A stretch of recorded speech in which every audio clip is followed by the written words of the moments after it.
Hello बच्चों, so let's go through this question. इस question में हमें पूछा है कि the efficiency of a fuel cell is given by. तो यहाँ पे फ्यूल सेल की एफिशिएंसी की बात कर रहे हैं। बट सबसे पहले ये फ्यूल सेल होता क्या है? फ्यूल सेल एक इलेक्ट्रोकेमिकल सेल होता है जो केमिकल एनर्जी फ्यूल की केमिकल एनर्जी को वो कन्वर्ट करता है इलेक्ट्रिसिटी में, राइट? तो this is a electrochemical fuel cell.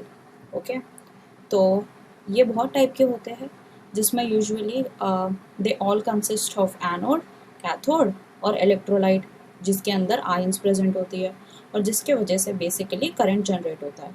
ठीक है, तो अब हमें इसकी एफिशिएंसी की बात करनी है। अब एफिशिएंसी जो है एक फ्यूल सेल की, वो बेसिकली क्या होगी? Efficiency of a fuel cell is a measure, मतलब एक एक तरीका का मेजरमेंट है to determine the amount of useful energy जितनी हमने पुट आउट की और the amount of energy that has been put in, मतलब आउटपुट एनर्जी जो हमें मिली अपॉन टोटल इनपुट एनर्जी जो हमने दी। ये एक लेमन लैंग्वेज में एफिशिएंसी की डेफिनेशन हो गई। ओके, तो let's see what these terms are. Okay, तो यहाँ पे जैसे ये डेल्टा जी है, delta G is Gibbs free energy, right? और गिब्स फ्री एनर्जी का मतलब energy change that is converted into useful energy, मतलब delta G will give us the value of useful energy,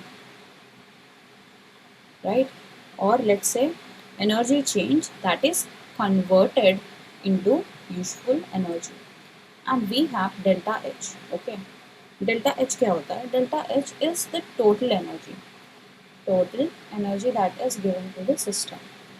So अगर ये दो terms को देखें तो these are, जैसे if we write the efficiency proper definition, efficiency की proper definition अगर हम देखें तो it will be energy change in useful energy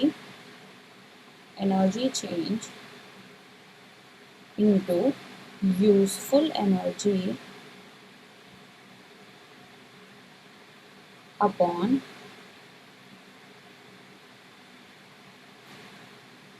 total energy, right? ये बेसिकली वही चीज़ हो गई कि इनपुट कितना था और आउटपुट कितना मिला। तो आउटपुट जो है it has to be useful, no? तो that much is divided by the total energy that has been put in. So this is efficiency and it is nothing but R delta G by delta H. So the correct option will be option number C. Thank you.